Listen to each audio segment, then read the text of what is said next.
plausible and sustainable if the average income of the family in Gaza was not just 1/18 of the average income of their neighboring Israeli friends? Do we think there'd be a better chance of countries working together if the level of economic opportunity that parents had for their kids was slightly more comparable than it is? When you realize that in Afghanistan, the Taliban could go to an impoverished family and for $15 buy the youngest son, because that was the only hope that family had to eat and live. That's how recruitment took place in some circumstances.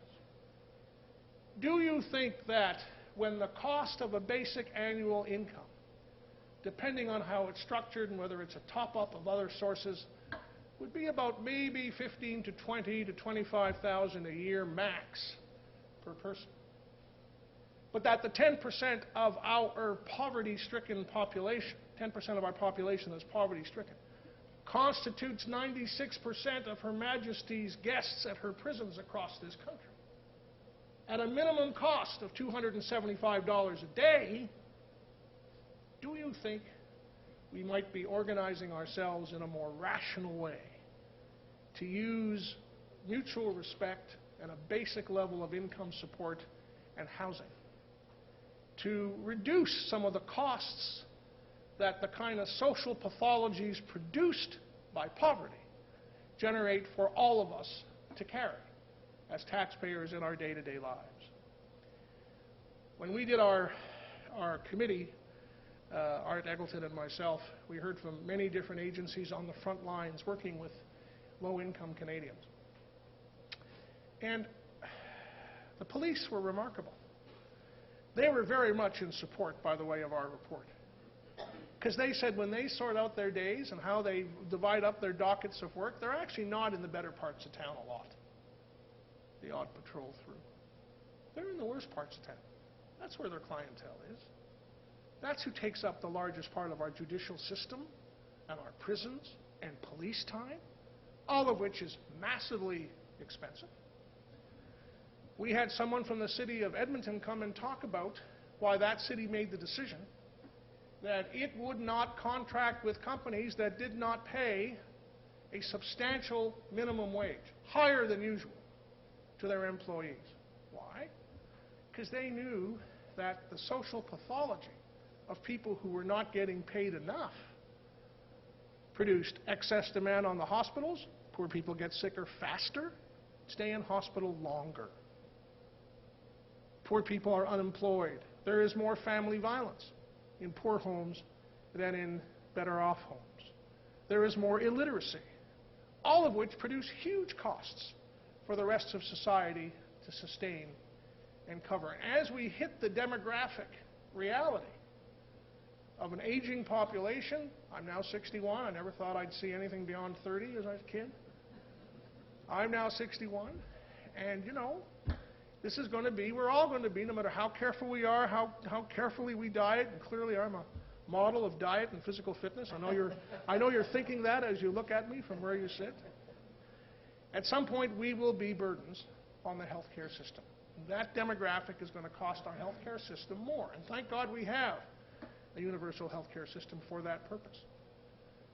But you know, we could be saving money by managing the issue of eradicating poverty more rationally, with more humanity and more respect. I'll tell you two stories, and then I'll stand down to take questions or personal attacks, whatever fits into your schedule.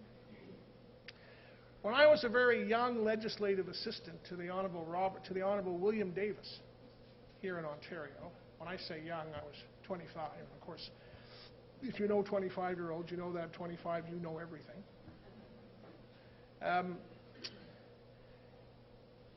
Mr. Davis had a minority government, and in one of the committees, the members of the committee, the majority of them being Liberals and New Democrats, voted to reduce the Minister of Community and Social Services budget and their salaries, more importantly, to $1, not by $1, but to $1.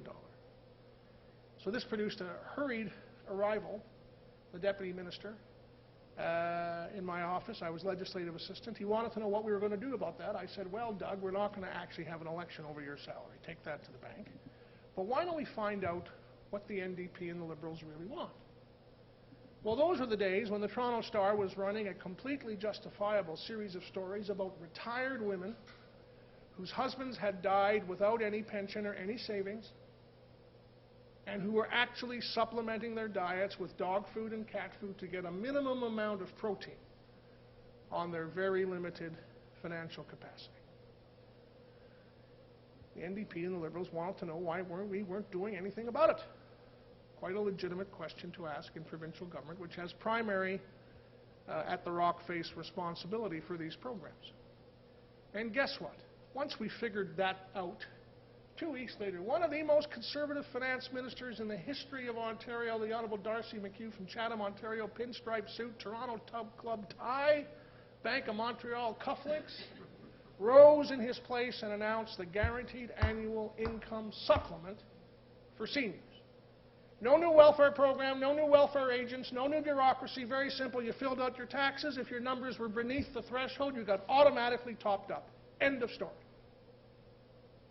And in 24 months, the rate of poverty amongst indigent seniors went from 30% to 3%. And by the way, that didn't increase the provincial deficit at all, because it was not an expenditure. It was an investment in a healthier community. Because guess what? When those folks had what they needed for rent and heat and food and clothing, they didn't get as sick. They lived longer. They were healthier. And that same rationale, in my judgment, applies today. And the Imam spoke of dignity. The problem with the welfare system, and I say this with nothing but the greatest respect and affection for welfare officers across Canada, who have huge caseloads and who are working day and night to be fair to people, is that when you have a circumstance like here in Ontario, where the Manual of Administration for Income Security has 800 rules in it, not 600, not 500, 800 rules. I don't know any public servant who is capable of managing all that and managing the caseload and micromanaging someone's life. That's what we are asking those public servants to do. I was part of an effort in my hometown of Kingston to raise a little bit of money for a Christmas basket program. And as we're going about doing that, we're getting ready to go out and purchase the food and the toys and Christmas cake and all the rest to go into the baskets. One of our number, a young woman, a student at Queen's, said, I have a question. Why wouldn't we give the families the money? Let them decide what they want to buy for Christmas. Who are we to decide? Well, first answer is because we have done it the other way for 400 years, right? So how do you want to? But secondly, it is, and if I may say so, and with regard to all the people who work their hearts out in charitable organizations, churches and synagogues and mosques, nothing but my greatest respect and affection, but it is the notion that if you are poor, you are somehow morally deficient, and the betters, the swells, will decide for you. Right? We'll decide what constitutes how much you spend on food, how much you spend on clothes. We'll decide the kind of place you can live.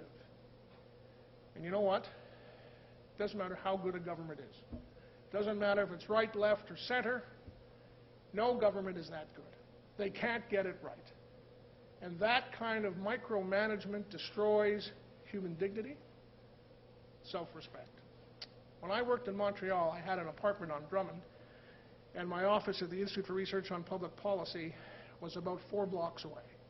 And there was one man every single morning out with a little pan, and Jean-Guy was his name, and he had views, and he had thoughts, and he had ideas, and I always put a little something in the pan.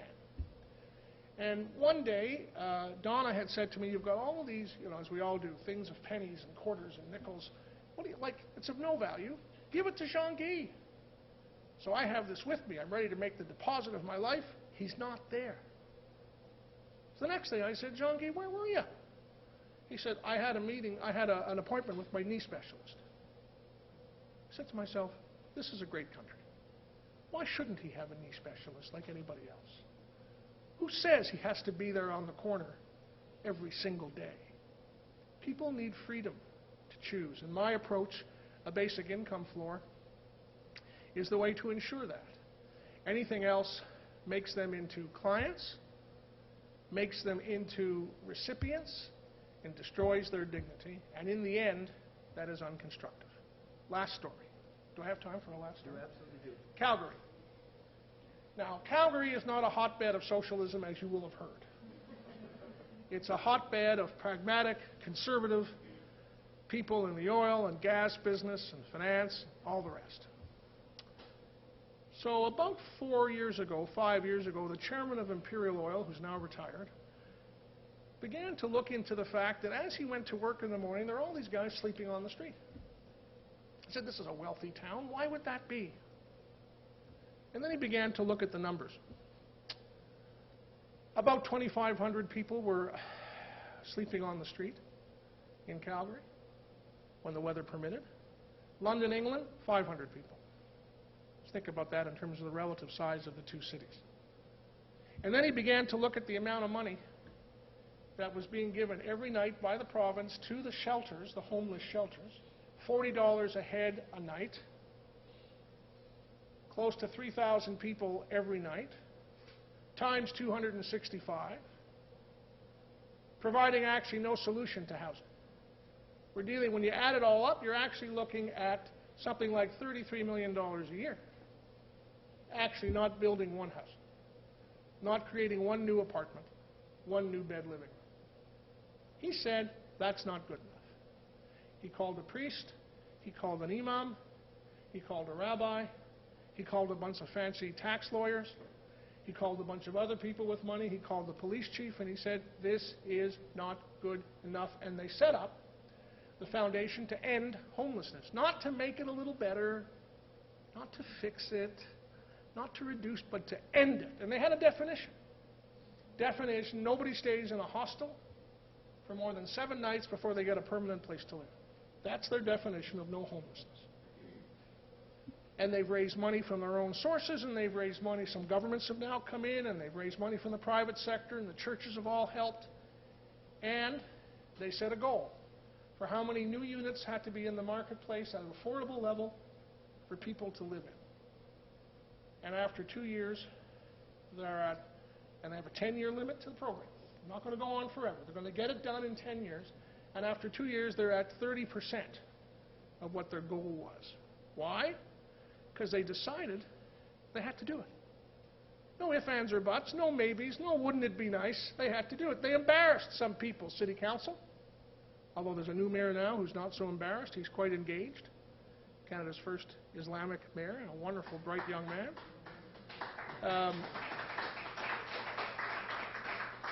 And I say to myself, if it can happen in Calgary, where everybody's a conservative, large C, small c, pick your C, but everybody's a conservative, surely to God, we can do it in other parts of Canada.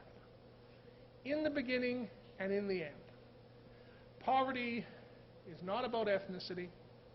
It's not about whether you're a new immigrant or a long-time resident. It's not about whether you're a male or a female. It's about not having enough money.